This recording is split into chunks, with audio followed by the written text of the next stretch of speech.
The 1960s. America is shifting, restless. Youth scream for rock and roll. Parents and critics recoil in shock. In newsroom after newsroom, headlines pile up.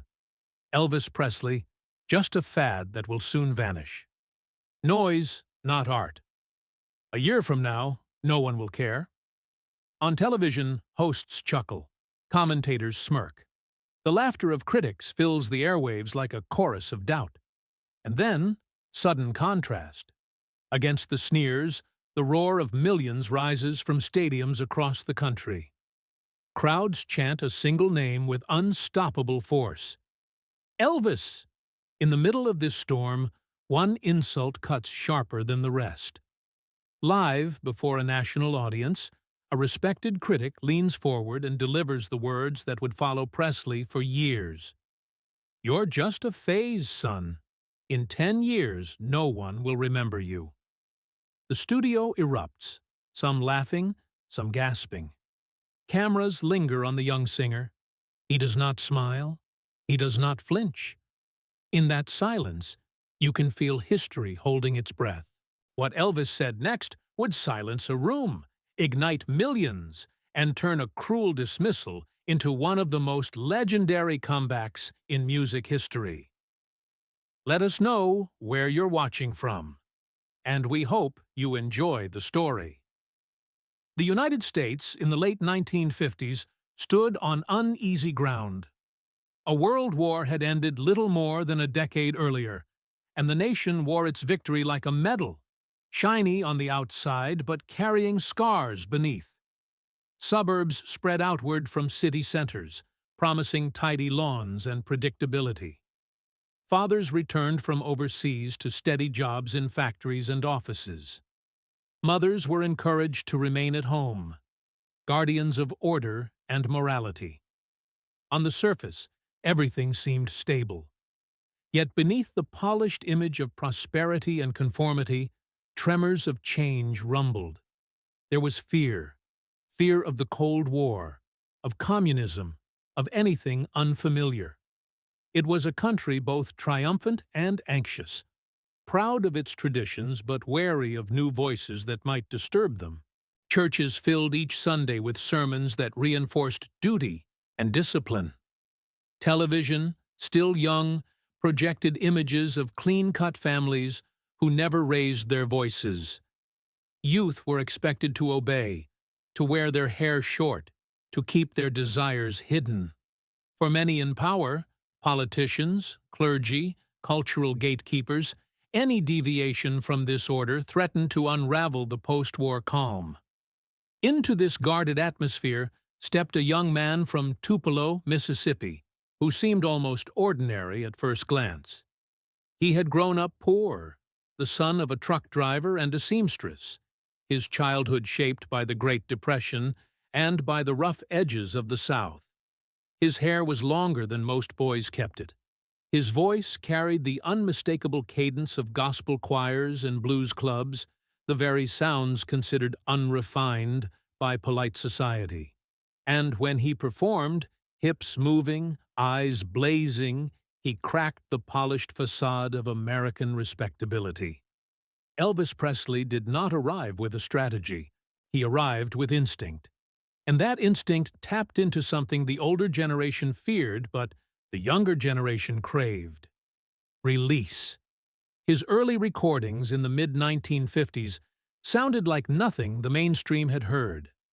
They carried the urgency of rhythm and blues, the soul of gospel, and the swagger of country juke joints. For teenagers confined in starched shirts and poodle skirts, his voice was freedom itself. For their parents, it was chaos knocking at the door. By the time the 1960s dawned, Presley had already ignited a cultural wildfire. His gyrations had been condemned in newspapers as vulgar. Preachers warned from pulpits that his music was the devil's work. Politicians called for television networks to cut their cameras above the waist to avoid showing his movements. Yet the more they tried to censor him, the larger his following grew. Millions of records sold, stadiums filled, and girls screamed until they fainted. Elvis had become both an idol and a lightning rod. Then came the interruption that many critics believed would extinguish him: the U.S. Army draft. In 1958, at the height of his early stardom, Elvis was called to serve. For 2 years, stationed largely in Germany, he wore the uniform not of a star, but of a soldier. To cultural commentators, this seemed the perfect ending to what they considered a passing craze. "Once he comes back," they whispered in print and on television, "the world will have moved on. The fad will fade." Yet when he returned in 1960, the opposite occurred. Far from forgotten, Elvis re-emerged with an even greater hold on the public imagination. His voice had deepened, his presence had matured. Now he was not only the swiveling young rebel, but also a man who had stood in formation, saluted the flag, and served his country. Mothers who had once despised him found themselves reluctantly admiring his discipline. Fathers who had cursed his sideburns nodded at his service record. And the youth, oh, the youth, welcomed him back like a hero. But with this resurgence came a new and sharper wave of criticism. Cultural elites, already uneasy with his rise, now intensified their attacks. Newspapers in New York and Los Angeles dismissed him as unsophisticated. Academics sneered that his music lacked complexity. In private clubs and editorial offices, cigar smoke curled above conversations where his name was spoken with derision. He was not an artist, they said, but an accident. Not a cultural movement, but a distraction. One critic in the New York Times wrote with cool authority that Elvis Presley was a temporary distortion in popular taste, loud, brash, and destined to fade.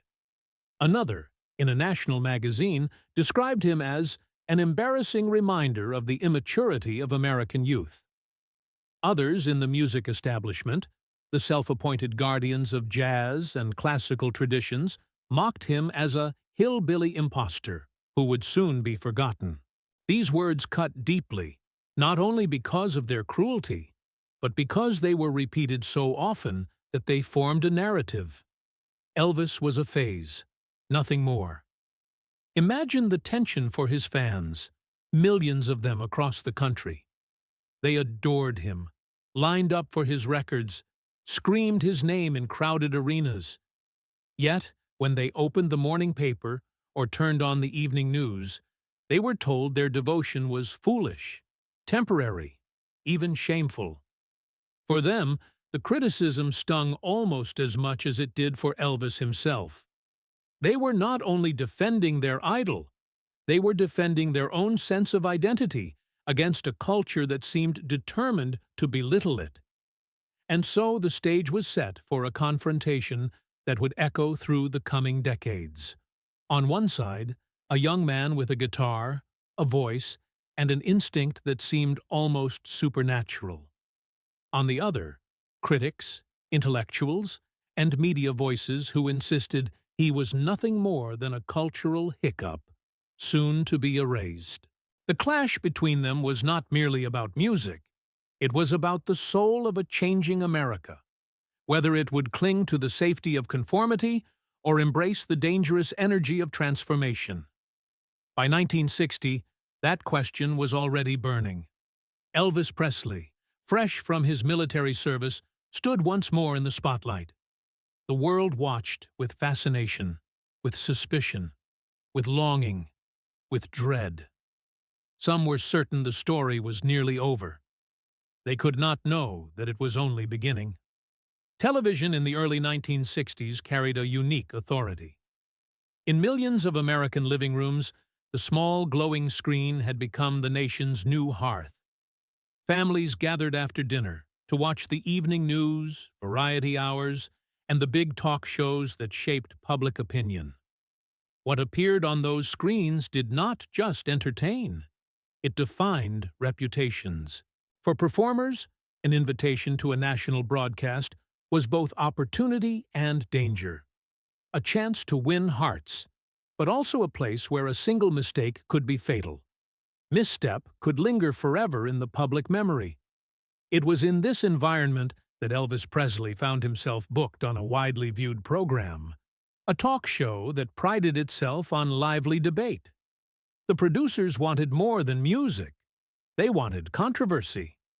Elvis was already a magnet for ratings, but the real draw, they believed, would be putting him face to face with one of his harshest critics. The setup was almost theatrical. America's most idolized performer seated across from a man who had made a career of belittling him in print. The critic was no minor voice. He had columns syndicated in multiple newspapers, his reviews quoted on radio. His words carried weight in cultural circles, and he had not been kind to Presley. In essays read by tens of thousands, he had labeled Elvis a fleeting storm of teenage hysteria and insisted that serious music would outlast him.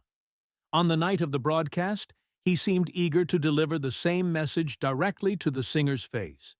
The studio lights blazed hot. The air held that peculiar mix of excitement and tension unique to live television, an awareness that anything said in the next moments could not be taken back.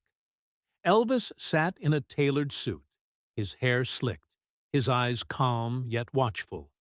The audience in the studio was filled with a mix of fans and skeptics, some leaning forward with admiration, others crossing their arms with doubt. Cameras rolled, and the host made introductions that sounded friendly, but carried an undercurrent of mischief. Then came the critic's opening salvo. He did not bother with courtesy. In a tone polished with condescension, he turned to Elvis and said, "Mr. Presley, I've written before, and I'll say again now, you are not the future of American music. You're just a phase, a noisy detour that will pass when the next real artist arrives." A murmur swept through the audience, half gasp, half anticipation. The host looked uneasy, sensing that the moment might ignite beyond control. Elvis, however, did not flinch. He did not rush to defend himself, nor did he meet insult with insult. Instead, he allowed silence to stretch.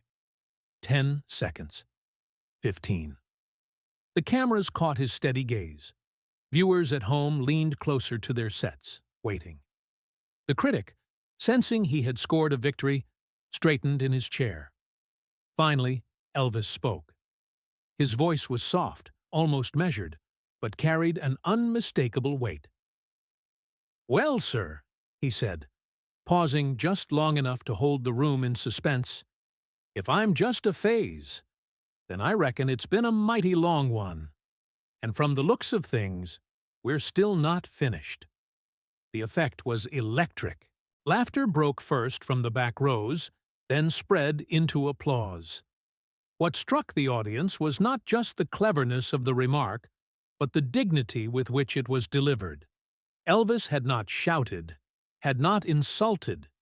He had answered a public dismissal with calm confidence, turning the critic's words into a stage for his own resilience. The critic's face flushed, caught off guard by the roar of approval. He attempted to regain control, launching into another argument about artistry and cultural depth. But the balance of power had already shifted. The studio belonged to Elvis now. He leaned back, smiled faintly, and let the audience's reaction carry the message louder than any defense could. The moment reverberated far beyond that studio. In living rooms across the country, viewers discussed it over coffee the next morning. "Did you see the way Presley handled that?" neighbors asked each other. For fans, it felt like a vindication. The young man they admired had stood tall against the establishment, refusing to be diminished. For skeptics, it was harder to dismiss him after witnessing his composure. Even some who had mocked him privately admitted that his response carried grace. The newspapers could not ignore it either. While the critic himself tried to downplay the exchange in his next column, other writers described the scene with fascination. "Presley silences detractor on live television," one headline read. Another observed, "If this is only a phase, it is proving remarkably enduring." What was intended as a public humiliation had become a testament to his staying power. For Elvis, the encounter crystallized something he had long sensed, that words could not be defeated with anger, only with presence. He understood, perhaps more clearly than ever, that his real argument was not in interviews or editorials, but in the connection he built each night on stage. Yet this one moment, this brief exchange under glaring lights, showed the world that he was more than a target. He was a man who could stand in the storm and smile. After the program ended, as the audience filed out of the studio still buzzing with excitement, Elvis lingered a moment in the wings. He asked no one for congratulations. He simply lit a cigarette, exhaled slowly, and remarked to a friend nearby, "They don't know me yet, but they will." That night marked a turning point. The phrase, "just a phase," would haunt him for years, repeated in countless articles. But now it also carried a shadow of irony. For every time a critic used it, there were thousands who remembered how he had turned the insult into defiance. It became, almost unintentionally, part of his legend. The battle with the press was far from over. But for millions of Americans watching their screens that evening, the verdict had already been delivered. Elvis Presley was no passing storm. He was the beginning of something none of them had yet found the words to describe. By the dawn of the 1970s, Las Vegas had become a city of spectacle. Neon lights burned through the desert night, promising escape to tourists arriving by the thousands. Casinos rang with the constant rattle of slot machines. In hotel ballrooms, stars from Sinatra to Streisand delivered polished sets for wealthy gamblers who expected their entertainment as part of the package. Into this glittering landscape walked Elvis Presley, not as a fading memory, but as a man determined to reclaim the stage as his weapon. The International Hotel, then the largest in the world, built its theater with him in mind. Massive stage, velvet curtains, rows upon rows of seats that could hold over 2,000 guests. When Elvis returned to live performance there in 1969, after years of being confined to formulaic films, the critics sharpened their pens. Many came to Las Vegas not to applaud, but to measure his fall. They whispered that the king of rock and roll had turned into a lounge act, that the magic of the 1950s could not possibly survive under casino chandeliers. Yet, from the moment the orchestra struck the opening chords, and Elvis strode into the spotlight in a white jumpsuit ablaze with rhinestones, those predictions collapsed. The room erupted. Women clutched at each other's arms. Grown men rose to their feet. His voice, fuller now, carried across the hall with a force that silenced even the skeptics. The set list mixed old hits with gospel harmonies and dramatic ballads, building waves of energy that crashed against the walls of the showroom. And then, in the middle of the frenzy, came the moment that no newspaper review could fully capture. After finishing a song, Elvis paused, sweat glistening on his brow under the hot lights. He looked out across the audience, at the critics seated stiffly with notebooks in their laps, at the fans leaning forward in adoration, and spoke with a half-smile. "They tell me sometimes this is just a passing thing. Well, I hope y'all brought your calendars, because we've been passing through for a long while now." The crowd roared. It was not a defensive remark. It was playful, almost mischievous, yet it landed like a challenge. The very phrase used to diminish him, "just a phase," was turned inside out and thrown back into the room. In that instant, he was no longer simply performing songs. He was reclaiming the narrative, proving that he could absorb ridicule and transform it into power. Some reporters had prepared cynical copy in advance. planning to describe his act as dated or exaggerated. But they found themselves cornered by the reaction of the audience. These were not nostalgic sighs from aging fans. This was visceral devotion, people shouting, crying, unable to remain seated. Even the television crews that captured the shows inadvertently helped his case. When broadcast later, the footage showed not a tired relic, but a performer in absolute command of his art.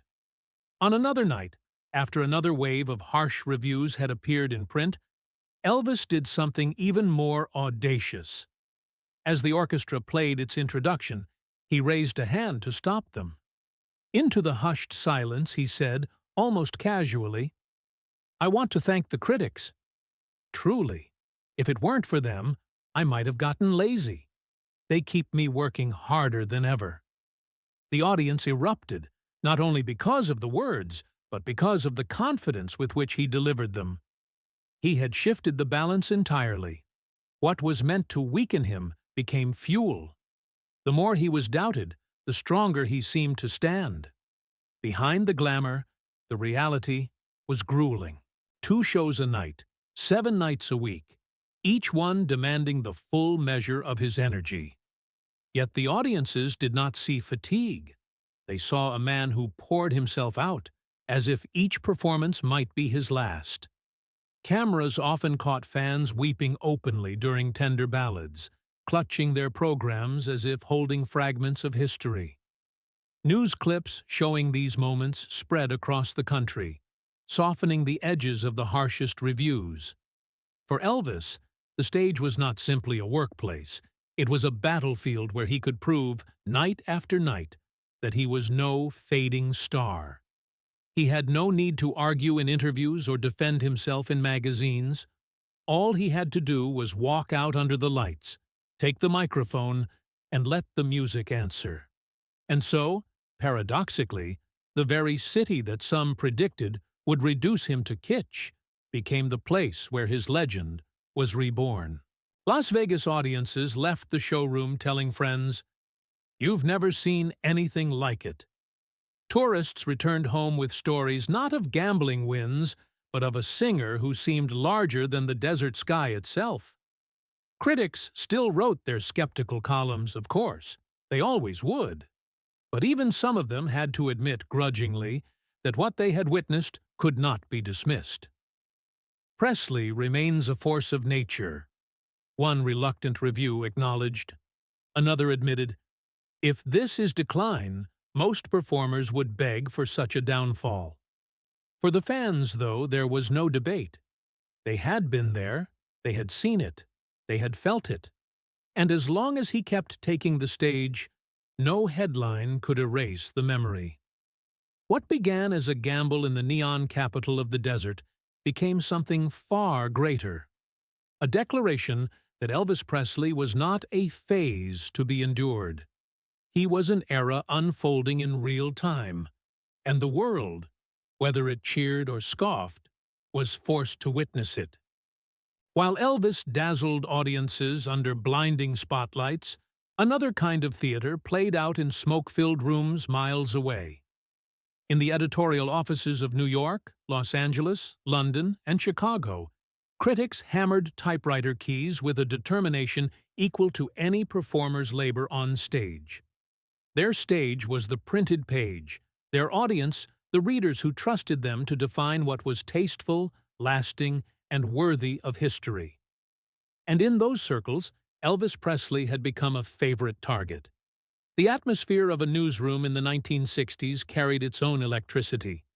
The staccato clatter of type bars striking paper. The acrid tang of cigarette smoke mixing with the aroma of burnt coffee. Editors shouting deadlines across crowded desks. These were men, and a few women, who believed themselves cultural guardians. They argued fiercely over novels, films, jazz records, and the emerging revolution of rock.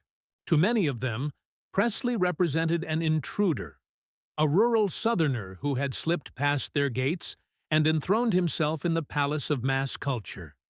Some critics attacked him on purely artistic grounds, deriding the simplicity of his songs.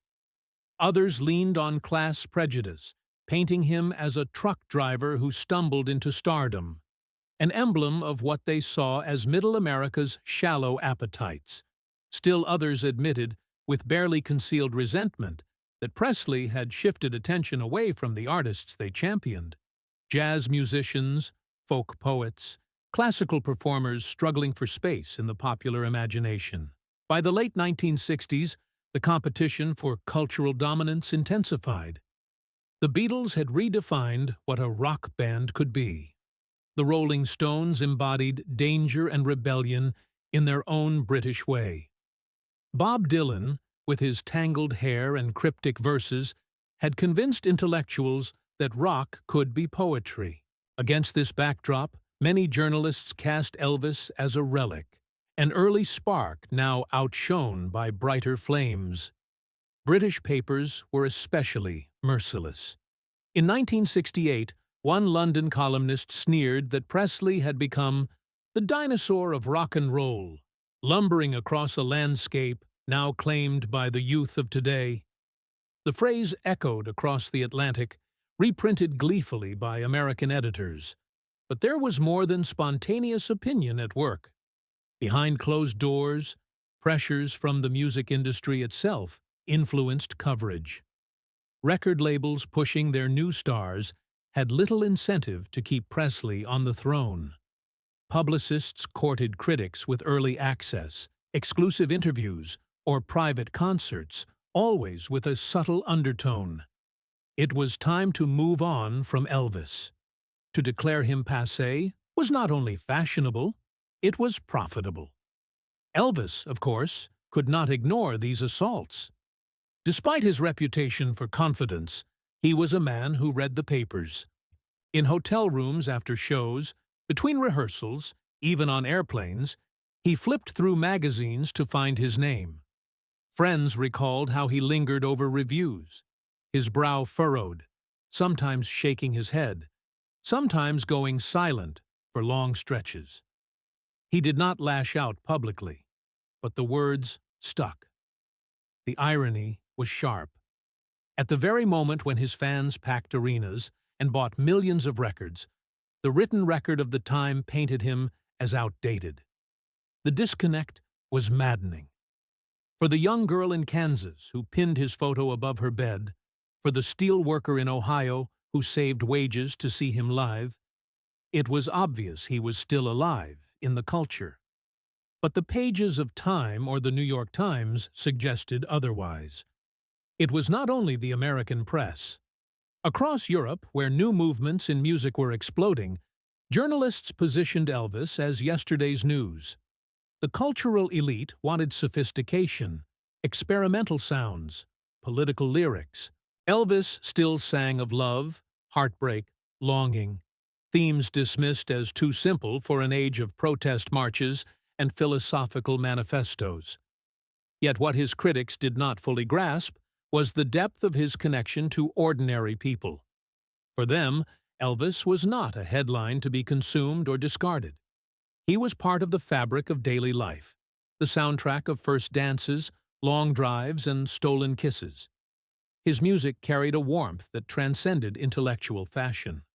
While journalists debated his relevance, his voice continued to echo from jukeboxes, in diners and radios in pickup trucks across the country. Still, the attacks left scars. Within the so-called Memphis Mafia, his close circle of friends and aides, there was constant discussion of how to handle the press. Some urged him to ignore it altogether. Others suggested crafting interviews to win journalists over. But Elvis himself, in quieter moments, revealed his strategy in a single sentence repeated to confidants. "I don't need to talk back. I'll let the music do it." It was a vow born of frustration and pride. He could not control what men with typewriters wrote in smoky rooms, but he could control what happened when he stood before an audience with a microphone. He would not fight their words with words. He would fight with sound, with presence, with the energy that no column could capture. And so the battle lines were drawn.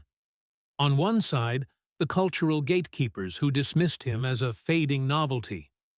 On the other, a man who believed, perhaps stubbornly, perhaps rightly, that art needed no defense but itself. Every harsh headline only sharpened his determination. Every column that called him a dinosaur pushed him further toward the stage where he could prove the opposite. The world was watching, split between what the critics claimed and what the fans knew in their bones. And somewhere between the smoke of the newsroom and the glare of the spotlight, Elvis prepared for the confrontation that would define his legacy. Television executives thought they had Elvis Presley neatly packaged in 1968. After years of forgettable Hollywood films and syrupy soundtracks, the singer had become, in their eyes, a product to be polished and wrapped in tinsel. The plan was simple: a Christmas broadcast filled with carols, sentimental numbers, and safe holiday cheer. RCA's producers envisioned Presley standing among artificial snowflakes, smiling for the camera like a department store Santa. It would be easy, predictable, and forgettable. But Elvis, then 33 years old, felt the walls closing in. He knew the narrative being written about him, that his time had passed, that he was an artifact of the 50s struggling to matter in an age of revolution. He had watched the rise of the Beatles, the Rolling Stones, Jimi Hendrix, artists who were being hailed as the new voices of youth. To return to television in a sweater, crooning Silent Night, would not only confirm the critics' verdict, it would seal his irrelevance. In rehearsals, he paced restlessly, strumming his guitar, frustrated with the shallow material placed before him. He spoke quietly but firmly to producer Steve Bender, a man who believed Presley still had more to offer than nostalgia. Together, they hatched a bold plan: abandon the safe Christmas pageant and build a show that reminded America of the raw force that had first shaken it. On the evening of December 3rd, 1968, the gamble unfolded. Viewers expecting jingling bells and glitter were met instead with stark black leather, sweat, and electricity. Elvis sat on a small stage surrounded by fans just feet away, a guitar resting in his lap. The studio lights reflected off his slick hair and glistened on his brow. He laughed, joked, and then, without pretense, launched into the songs that had made him a phenomenon. That's All Right, Heartbreak Hotel, Hound Dog. The effect was seismic. Gone was the polite movie star of the previous decade. In his place stood a man reborn, dangerous, playful, magnetic. His voice was richer, more powerful, carrying years of experience and heartache. His movements, still uncontainable, now carried a confidence that came not from youth, but from survival. The audience, crammed close enough to touch his boots, responded with screams that rattled the microphones. Between numbers, Elvis spoke freely, with a sly humor that barely concealed his determination. At one point, strumming a few chords idly, he glanced at the crowd and said with a grin, "They said I was finished, didn't they? Well, guess we'll just have to see about that." The room erupted. It wasn't just a performance. It was a challenge, a direct answer to years of dismissal. Behind the cameras, executives shifted nervously. This was not the family-friendly special they had promised advertisers, but the electricity in the studio was undeniable, and the cameras captured every moment. Binder knew they were witnessing history, even if the network didn't yet realize it. The climax came with Presley alone on stage, dressed head to toe in black leather, standing against a glowing red sign that spelled one word: Elvis. He sang with an intensity that felt almost spiritual, pouring years of frustration, longing, and defiance into every note. The rawness was startling. It was not polished, not safe, but it was unforgettable. When the broadcast aired, the response was immediate and overwhelming. More than 40% of American televisions tuned in, a staggering number. Letters flooded NBC praising the show as a revelation. Newspapers that had mocked him weeks earlier suddenly shifted tone. Elvis Presley has returned, one headline declared. Another, more daring, wrote, "The King was never gone, only hidden." The critics who had called him a dinosaur now scrambled to explain the energy they had witnessed. Some dismissed it as nostalgia.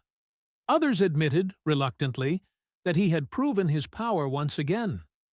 But for millions of ordinary viewers, there was no ambiguity.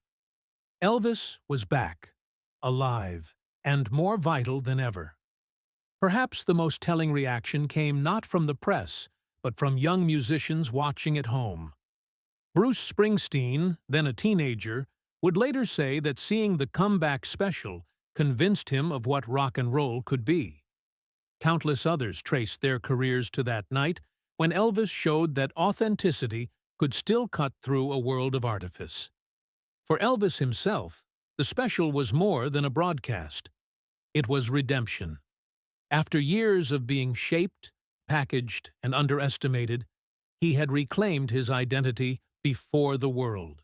The man who once seemed on the verge of being forgotten had forced America to remember why it could never let him go. And beneath the triumph ran a quiet message. He had not answered his critics with interviews or arguments. He had answered them with music, with presence, with the undeniable truth of performance. The supposed phase had just reignited, brighter than ever. That night, the country witnessed not a star recycling his past, but an artist reinventing himself in real time. The red letters of his name glowed like a challenge to anyone who still doubted. Elvis Presley had declared war not with words, but with song, and America had fallen silent to listen. Las Vegas, in the early 1970s, glowed like a fever dream. Airplanes landed by the hour, spilling tourists into a desert oasis of neon promises. The casinos never slept. Dealers in bow ties shuffled cards until dawn, and the Strip pulsed with marquee names: Sinatra, Dean Martin, Sammy Davis Jr. Yet one name rose above them all, glowing in towering letters at the International Hotel: Elvis Presley. The hotel itself had been built to dazzle, boasting the largest showroom in the city. 2,000 seats curved around a vast stage, backed by a full orchestra and chorus. The opening night of Presley's residency in 1969 had already shaken the town. By the early 70s, his shows had become legend, so popular that tickets disappeared within hours of release. People flew from across the country not to gamble, but to witness the man who had once been declared finished. From the moment the orchestra launched into the dramatic fanfare of Also sprach Zarathustra, the room transformed. Spotlights swept the stage, and then he appeared. White jumpsuit blazing with rhinestones, cape flaring, hair shining under the heat of the lamps. The roar of the audience was physical, like a wave hitting the walls of the hall. Women sobbed. Men shouted his name with the fervor of a revival meeting. Night after night, the spectacle repeated. 2 shows every evening, each more exhausting than the last, yet Presley gave himself entirely. He prowled the stage, sweat soaking through fabric as he drove the band harder, stretching songs into crescendos that shook chandeliers. Between numbers, he joked with the crowd, teased bandmates, or launched into gospel interludes that felt like confessions. For the fans, it was not just a concert, it was communion. But as the box office soared, the press sharpened their knives once more. National magazines began to run snide reviews. One called the international shows a gaudy spectacle designed for gamblers who wouldn't know real music if it hit them in the face. Another sneered, "Presley has turned into his own impersonator, a parody wrapped in rhinestones." The very success of the Las Vegas run gave critics new ammunition. They portrayed him as an attraction for tourists, not a living artist. Elvis heard these barbs. He never admitted how much they stung, but those close to him could see the flicker of hurt in his eyes when someone handed him a paper. Yet rather than retreat, he answered where he always felt strongest: on stage. One evening, after a particularly bitter review had run in a Los Angeles paper, he paused mid-show, grinning at the audience. "They say this is just a phase," he said, his Mississippi drawl thick with irony. "Well, it's turning into a pretty long one, don't you think?" The hall exploded with applause and laughter. For the fans, it felt like a shared secret, a declaration that they were part of something enduring. At another show, he went further. After a standing ovation brought the crowd to its feet, he lifted his arms and said, "I thank the critics. Really, if they'd ever written something nice, maybe I'd have slowed down. But they keep me working. They keep me hungry." Again, the response was thunderous. The crowd knew he was transforming mockery into fuel, and they loved him for it. Behind the curtain, the toll was heavy. The schedule was relentless. 2 performances a night, 7 days a week, rehearsals crammed between flights and interviews. His health began to fray under the strain.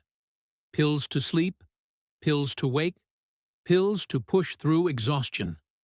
Still, he walked onto the stage each evening with a smile, ready to give more. The contradiction was brutal. Outward triumph, inward fatigue. Yet what the press missed was the bond forged in those nights. Fans returned again and again, some attending dozens of shows, convinced they were witnessing not routine, but revelation. Each performance carried moments of unpredictability, an offhand joke, a forgotten lyric turned into comedy, a sudden dive into gospel harmony that lifted the room into reverent silence. It was not the sterile repetition critics imagined. It was alive. Television networks occasionally broadcast segments of the shows, and those images told a story the headlines could not erase. Cameras lingered on tear-streaked faces in the crowd, on couples holding hands as he sang ballads, on soldiers home from Vietnam raising their glasses in salute. These images circulated across America, a counter-narrative to the dismissive columns. Still, the tension was real. To be adored nightly and ridiculed in print the next morning was a strange kind of whiplash. Elvis once confided to a friend in the dressing room, "They'll never forgive me for being loved this much. That's what it is. Too much love. They can't stand it." Yet the love in the showroom drowned out the sneers in the papers. When he ended each night with "Can't help falling in love," the orchestra swelling behind him, fans surged toward the stage, reaching for scarves, for a touch of his hand. The curtain would fall, but the noise continued, echoing in the hall long after he had left. The critics could call it gaudy, could sneer at the rhinestones, could dismiss the cheers as nostalgia. But for the thousands who filled that theater, it was undeniable. Elvis Presley had turned the neon desert into a cathedral, and each night was a service. When the curtains fell in Las Vegas, and the applause finally dissolved into the hum of slot machines outside the showroom, Elvis Presley was left with a silence that felt almost punishing. The dressing room, still smelling of hairspray, leather, and sweat, was not a sanctuary, but a reminder of the cost of each night. On the table stood a tray of untouched food gone cold, next to a scattering of prescription bottles, sleeping pills, painkillers, stimulants, all part of the ritual of endurance. The public never saw this world. They saw only the swaggering figure in rhinestones, the grin that melted faces, the voice that soared across packed theaters. But after the curtain closed, he often collapsed into a chair, breathing heavily, his body aching from the violent energy he had poured out.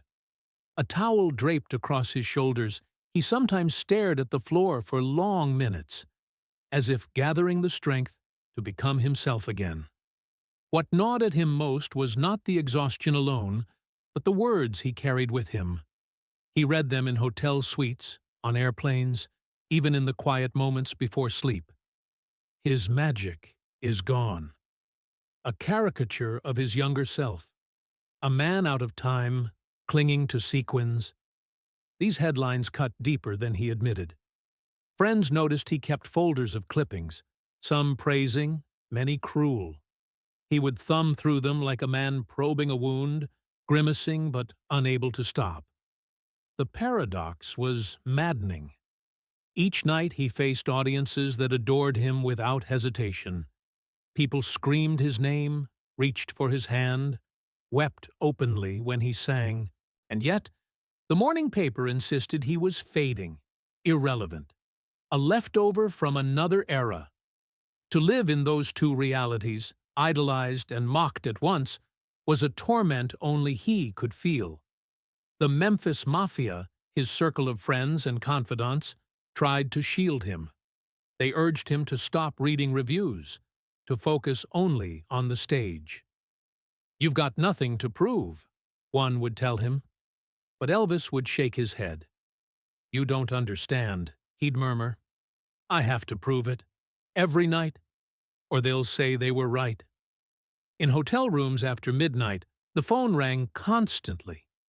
Old friends, business associates, reporters asking for quotes. Sometimes he let it ring unanswered. Other times, he picked up only to say a few words before hanging up. Loneliness seeped through the gilded wallpaper of those suites. The larger the crowd he commanded on stage, the emptier the silence afterward felt. He began to speak more often about music as his only defense. "I can't fight them with words," he confessed once to a bandmate. "They'll twist whatever I say. But I can sing. I can sing until they have to listen." The conviction in his voice was fierce, almost desperate, as though performance was the last weapon left to him. And so he doubled down. Even when exhaustion weighed on his frame, he demanded rehearsals, fine-tuned arrangements, and pushed his musicians harder. The TCB band, taking care of business, felt the pressure, but also the pride of playing with a man who refused to bow to doubt. They saw how much the criticism haunted him, but they also witnessed how he transformed that pain into drive. Yet the cost was unmistakable. The long nights, the strain on his health, the reliance on medication, it all added layers of fragility beneath the armor of stardom. There were evenings when he seemed unusually quiet before walking on stage, staring into the mirror as though searching for the boy from Tupelo beneath the king's costume. Once, a friend overheard him whisper to his reflection, "Are you still in there?" before straightening his cape and stepping into the lights. Despite these shadows, the audience never saw weakness. What they saw was fire. If anything, his determination burned brighter under the weight of criticism. Songs stretched longer, notes rang with deeper emotion, as if he were trying to prove not only to the crowd, but to himself that he still mattered. Every ballad carried an ache, every rocker a defiance. The contradiction defined his life in those years, adored yet doubted, triumphant yet wounded, and he carried it quietly, unwilling to let the public glimpse the toll. He was the king, and kings did not falter in front of their subjects. Only behind locked doors did the doubts find voice. But even then, one belief remained unshaken. "I'll answer them," he said one night, voice low, eyes steady. "Not in interviews, not in papers, on stage, always on stage." It was a vow that kept him moving, even as the weight grew heavier. The war with critics was not over. The battlefield was still the showroom, the weapon still the music. And though his body tired, his resolve only sharpened. In that tension, between brilliance and fragility, between applause and loneliness, Elvis prepared for the moment that would either silence his detractors forever or consume him trying. January 14th, 1973. The city of Honolulu hummed with anticipation. Streets near the Honolulu International Center swelled with fans holding handmade signs and photographs, some flown in from the mainland, others locals eager to witness history. Outside, the Pacific rolled endlessly toward the horizon. Inside, technicians adjusted cameras and checked cables linked not only across the United States, but to satellites orbiting the Earth. No one had attempted anything like this before. A live concert broadcast around the globe, reaching countries from Japan to England, from Australia to Brazil. More than 1 billion viewers were expected. The scale was staggering. For Elvis Presley, it was more than another performance. It was a chance to answer years of doubt in the most spectacular way imaginable. Critics had called him outdated, a caricature, a man fading beneath rhinestones. Now he was about to step into living rooms across the planet and remind them why his name had never disappeared. Yet behind the curtain, his body told another story. He was exhausted from the relentless schedule, carrying the weight of medications and fatigue. Hours before the show, he admitted privately to friends that he felt uncertain he could endure the night. Still, when the orchestra swelled and the opening chords of Also Sprach Zarathustra thundered through the hall, hesitation vanished. He strode into the spotlight clad in a white jumpsuit embroidered with an eagle, cape glistening with jewels. The design was deliberate. The eagle, symbol of America, wings spread across his chest, a message of pride projected not just to fans in the seats, but to viewers across continents. The crowd erupted. The sound was deafening, but beyond the noise lay an unspoken awareness. This was not merely another Vegas engagement. This was history unfolding, a performance that would carry his voice across oceans. Elvis raised his arms, gave a slight nod, and launched into C.C. Rider, his voice ringing strong, carried by adrenaline and sheer willpower. The set list was carefully chosen, a blend of rockers, ballads, and gospel-tinged anthems that showcased not only energy, but depth. When he sang, "You Gave Me a Mountain," the hall grew hushed, the lyrics resonating with the weight of personal struggle. As he moved through the program, sweat shining under the lights, it was clear he was pouring out more than entertainment. He was fighting for legacy, for vindication, for proof that what had begun in Tupelo and Memphis still held the world in its grip. Halfway through, he paused to make a quiet announcement that startled even some of his crew. Proceeds from the concert would be donated to a Hawaiian children's hospital. It was an unscripted moment of generosity, turning the global spotlight not only toward himself, but toward those in need. In that gesture, he reframed the event. It was not just an answer to critics. It was an offering. The concert built toward its peak with an American trilogy. The arrangement fused folk hymn, Confederate ballad, and Union anthem into one sweeping piece. Standing in Honolulu, singing of both division and unity, he carried the contradictions of the nation within his voice. The song swelled into thunder, the brass section blasting while he raised his arms toward the ceiling, his cape opening like wings. In the hall, people wept openly. Around the world, television screens flickered with the image of a man embodying not just entertainment, but something larger: endurance, reconciliation, even hope. As the final notes faded, the crowd leapt to its feet. But the show was not over. Elvis returned with "Can't Help Falling in Love," his signature farewell. He sang it gently, almost tenderly, as if saying goodbye not only to the audience before him, but to the millions watching far beyond. When the last line drifted into silence, he bowed, flung the cape from his shoulders, and walked off stage. Backstage, sweat-soaked and trembling, he collapsed into a chair. The applause still thundered through the walls, but he sat quietly, breathing heavily. "Did I do all right?" he asked one of his friends, his eyes searching. The man nodded, too moved to speak. The broadcast's impact was immediate. Newspapers the next day spoke of an event without precedent. Even some critics who had spent years mocking him now admitted grudging respect. The New York Times called it a triumph of scale and spirit. Overseas, the reaction was even stronger. In Japan, thousands gathered in public squares to watch on giant screens. In Australia, radio commentators described the performance as an earthquake in entertainment. The numbers dwarfed everything before it. More people had watched Elvis that night than had witnessed the moon landing on television. For one evening, the boy from Tupelo had become a global phenomenon. His voice carried farther than any singer's had ever traveled. The magnitude was undeniable. Not a phase, not nostalgia, but living proof of endurance. And yet, even in triumph, there lingered fragility.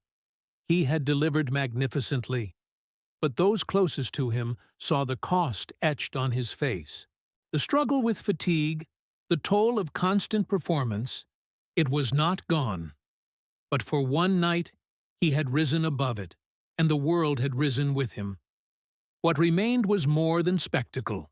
It was vindication, written not in words, but in sound waves that circled the globe. Elvis Presley had not argued with his critics. He had sung, and 1 billion people had listened. In the shimmering glare of Las Vegas, a paradox took shape. The louder the critics called him a parody, the more fiercely his audience clung to him. What was meant to diminish him only deepened the myth. And as long as the lights of the International burned, the so-called phase refused to end. In the months following the Aloha from Hawaii broadcast, Elvis Presley found himself once more at the center of headlines. But this time, the tone had shifted. Where articles once scoffed, many now marveled at the sheer scale of what he had accomplished. If he is a phase, one columnist admitted begrudgingly, then it is the longest one in memory. The sneer carried less weight now, overshadowed by the vision of a man who had reached across oceans and made the world stop to listen. Still, reporters clung to the phrase. It had followed him for more than a decade, just a phase. In interviews, journalists returned to it like a stubborn refrain. Some were curious, some malicious, but all seemed eager to prod him with the same question. What do you say to those who believe your time will pass? One afternoon, after a press conference in Las Vegas, he paused before answering. He could have deflected with humor, as he often did, or brushed it aside. Instead, he leaned forward, his voice steady, almost gentle. Phases end. Love doesn't. If what I sing has a place in people's hearts, then I'll never really be gone. The room fell silent. Even hardened reporters, pen poised for sarcasm, hesitated. The remark was not defensive, it was simple truth. Within hours, it was printed across newspapers from coast to coast. Fans clipped it, tucked it into scrapbooks, repeated it to one another like scripture. Without planning it, Elvis had spoken his own creed, a sentence that explained his journey more eloquently than any article ever could. As the 1970s wore on, the critics continued their cycle. Praise when he astonished, derision when he faltered. But the people, the millions who had danced, cried, and lived with his songs, clung to something deeper. They were not bound to him by fashion or fad. They were bound by memory, by emotion, by love. And love, as he had said, does not end. After his death in 1977, the prediction of those early detractors that Presley would be forgotten collapsed completely. Rather than fading, his presence intensified. Each year, on the anniversary of his passing, thousands gathered outside the gates of Graceland carrying candles, flowers, and songs. Some had been there in the 50s. Others were born long after. Children stood beside grandparents, all drawn by a voice that had somehow crossed time. Even those who once mocked him were forced to acknowledge the truth.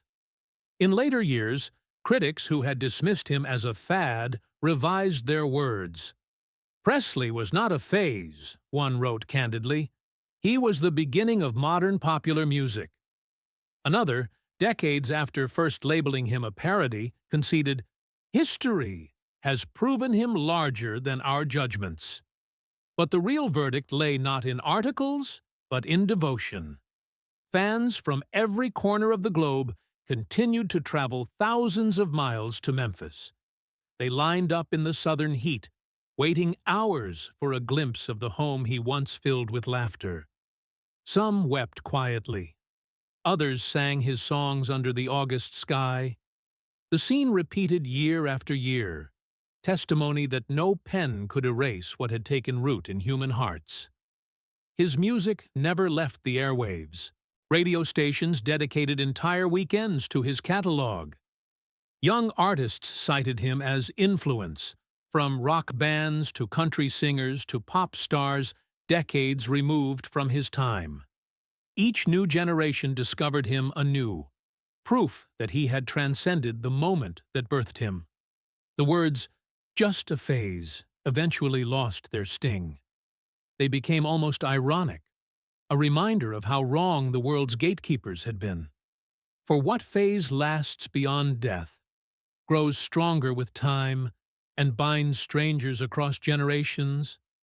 What fad inspires pilgrimages, candles, and songs sung in voices not yet born when the artist lived? The answer was obvious. Elvis Presley had outlived his critics, not merely in memory, but in spirit. His greatest reply was never a speech, never an argument. It was the enduring echo of his music, and the love that it awakened. In the end, the story was not about defying journalists or silencing skeptics.